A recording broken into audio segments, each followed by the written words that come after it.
Folks, believe it or not, the 2026 vegetable gardening season is already underway, and it's high time to start jamming some seeds into trays to get her going.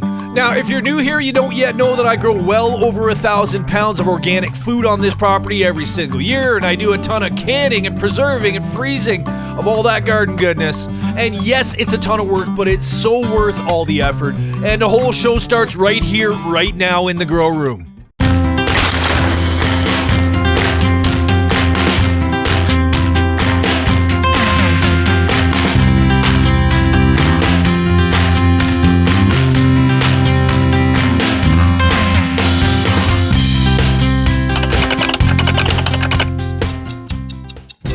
Friends, the time has come to start seeding my 2026 garden, and have a look around in here. It's insane.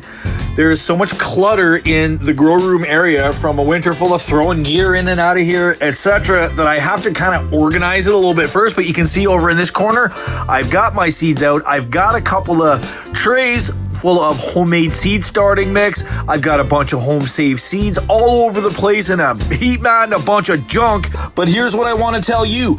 Now is the time, especially for long gestating crops like peppers and celery, etc. It's already too late for onions. I'm going to be growing my onions from sets this year. Unfortunately, I didn't get around to seeding onions early enough, but start thinking about this stuff. Start getting seeds into trays because it's go time. And I know there's still snow on the ground and it's cold outside for a lot of you watching, but trust me, you got to get your poop in a group.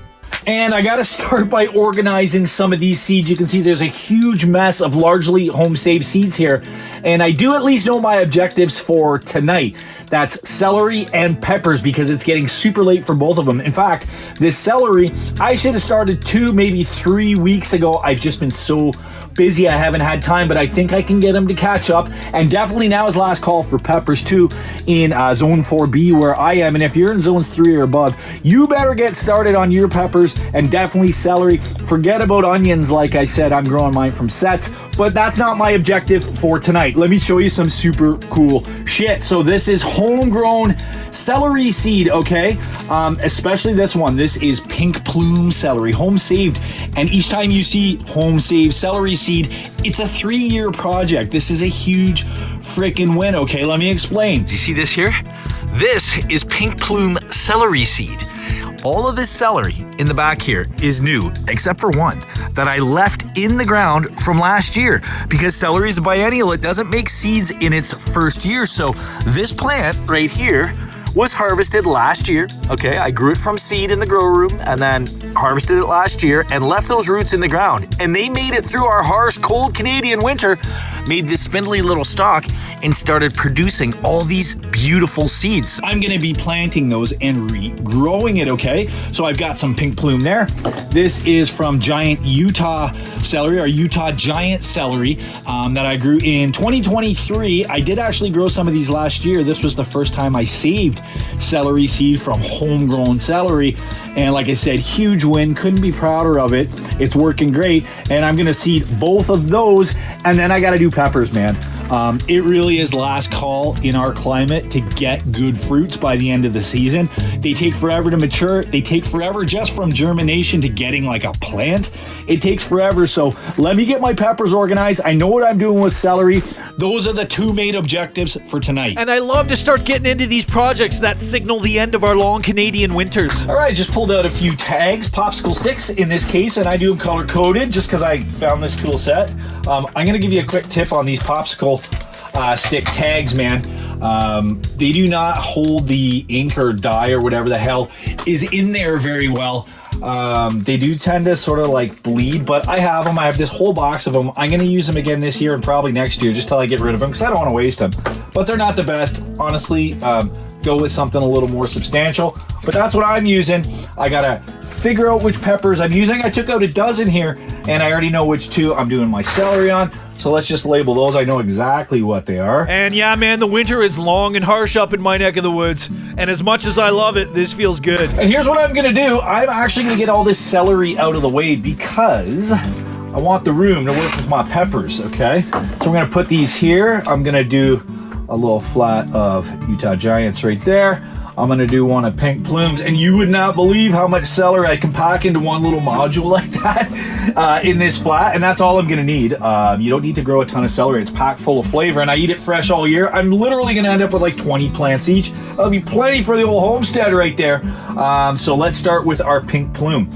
Go back and watch the video that I made last year about seed starting and the benefits of overseeding. I went through this stuff really thoroughly last year. I'm not doing it again every single year. Basically, you're gonna see me sprinkle a bunch of seed on there. Celery is actually fairly shallow. It's about 1/8 of an inch because it's a small seed. And again, go back and watch those videos that I did last year. All that stuff is explained in super detail if you're a new gardener or you want to get into gardening. Right now, I just got to get her done. So here's my homegrown pink plume.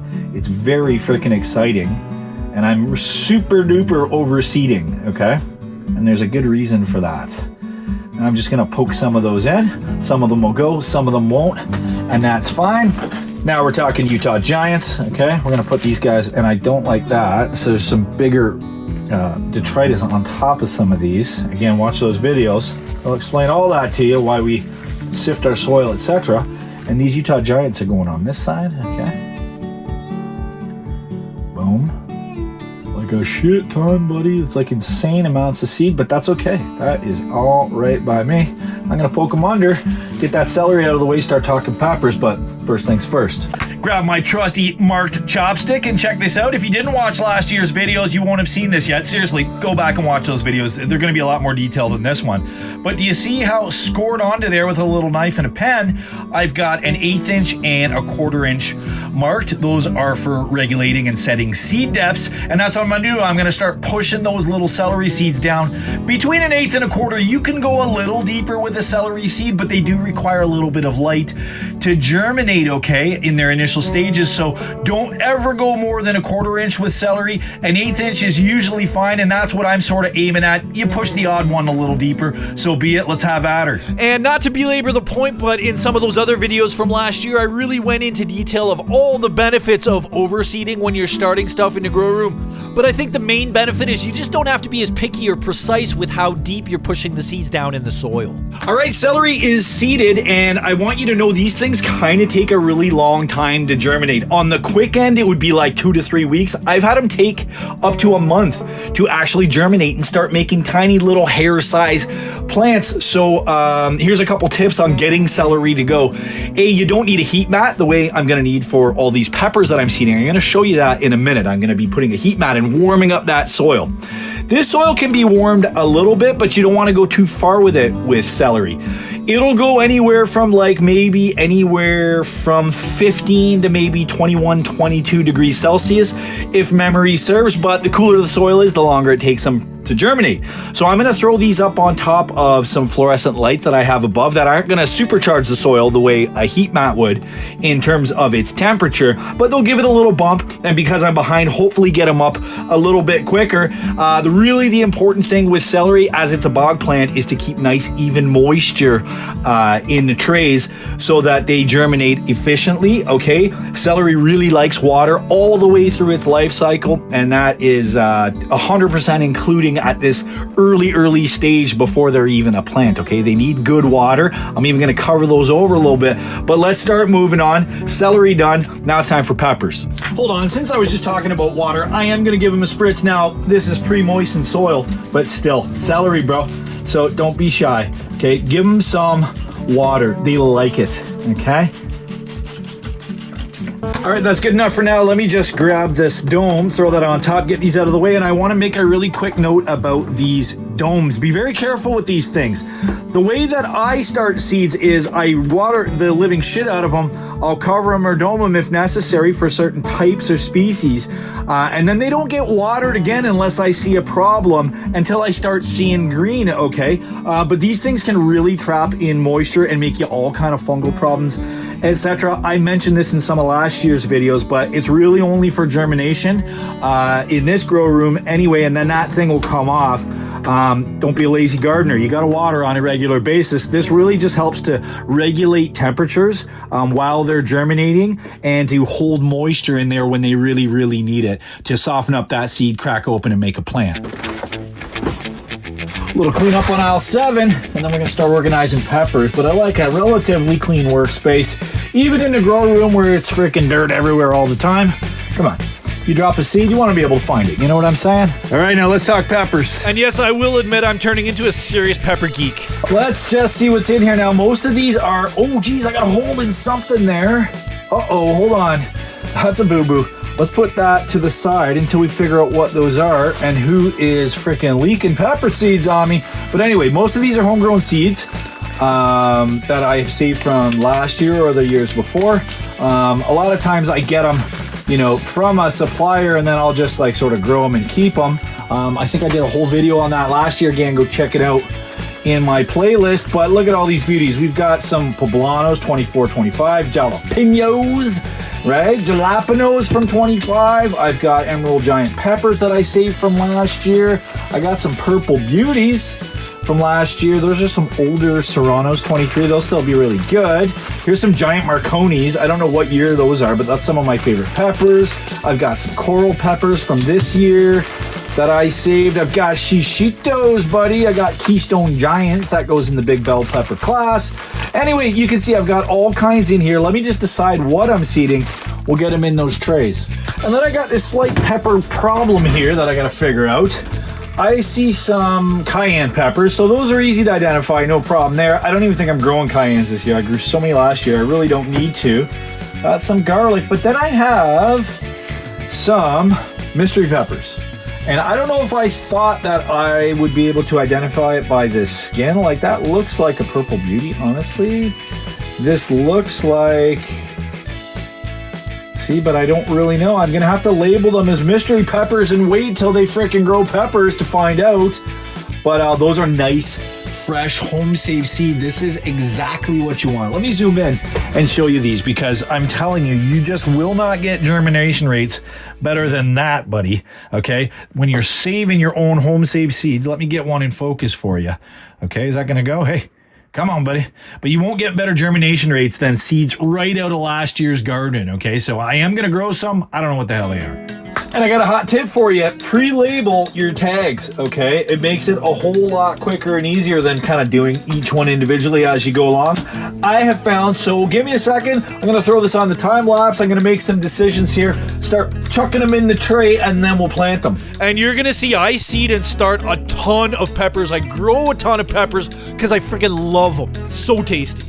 Oh, and how much do I like a nice, sweet, clean, organized tray, buddy? That's how you do it right there. So again, go back and check out some of my detailed seed starting videos from last year. Nobody freaking watched them anyway, or very few of you did, but there were a lot less of you. I'm not going to go into a ton of detail. I'm super pressed for time. I'm just going to jam all these in, and the only thing I want to draw your attention to is that I have nice, neat, organized rows where I've got 6 cells of each kind of planted, and then for ones where I don't need as many plants, I've got 3 cells, 3 cells, 3 cells, and that's gonna be it. Here we go. And in case you are a new gardener, or you're trying to get inspired to be a new gardener, I am gonna tell you the one important thing about planting pepper seeds. You're looking for about a 1/4 inch of depth into the soil. Not a whole lot more. They don't need light to germinate or anything, but they do need it nice and warm, and you don't want it to be overly soggy or anything, and that top layer of the soil tends to hold a little bit less moisture than the bottom, depending on the way you water them. But some people will tell you a 1/2 inch is okay. I do not recommend it. You'd probably get away with it, but a 1/4 inch is plenty. Let's get into it. And have a look at this tray. That's a 72 cell tray, or in other words, at minimum, because I'm overseeding, the potential for 72 pepper plants. Now, I don't necessarily have room out in the garden for 72 plants. Last year, I think I did 50 or 60, but I guess we'll see. How you like me now? Isn't that a beautiful sight? All laid out, ready to go. Just gotta throw a top on it. I gotta throw the heat mat under it, and we're on the way. All right, let's talk heat mats for a second, and you definitely need one for peppers unless you live like in a tropical climate, which is not the case in my neck of the woods, I'll tell you that. So here's the mat. Here's a little thermostat. Now this is a kind of a fancy rig compared to a lot of other ones. You know, there's ones that just sort of, you set them and forget them. They go. I've not had great luck with the ones that don't have a thermostat. I want a soil temperature of like 85 degrees, dude. And they like it pretty It doesn't have to be exact, but they like it pretty close to that, not too much above, not too much below. And when you can set it with a thermometer like that, which is really what that is, and a little probe that goes into the soil, it's huge, man. It makes a big difference. So anyway, how that works is super, super simple. Okay, there is, hold on, let me just find it. This is the plug for the heat mat, okay? There is something to plug it into on the thermostat right there, okay? And now this thing is gonna click on and off and regulate the heat that this mat pumps out, basically turns it on and off until that probe is happy, right? Like that goes in the soil. When it reaches your desired temperature, that thing clicks off and it'll click back on when it needs a little boost. When it gets cool here in the grow room, let me set that up, throw her on there, and we're basically done. Oh, come back on me, you little shit. Yeah, let's get that guy all centered up, sweet. Oh yeah, that looks good, dude. Stay tuned, because as the growing season progresses here in the grow room, the beginning of it, I'm gonna let you know roughly anyway when to start certain things. When do you start brassicas, you know, cabbages and broccolis and stuff. Tomatoes are just around the corner. Some herbs have to be started now, some are much later, and then every sort of category of vegetable. And if you're new here, I grow 1,000 pounds plus of organic food on this property every single year. Scroll back or have a look into my playlist from all my gardening videos from last spring through last fall. There are so many like detailed how-to videos and beautiful gardenscapes of my giant outdoor gardens. This is not the extent of it, okay? This is the very beginning of my gardening season, and I want you to be successful. So follow along, hit subscribe if you haven't already. Thanks for watching all the way to the end of the video, and I'll catch you next week. Cheers.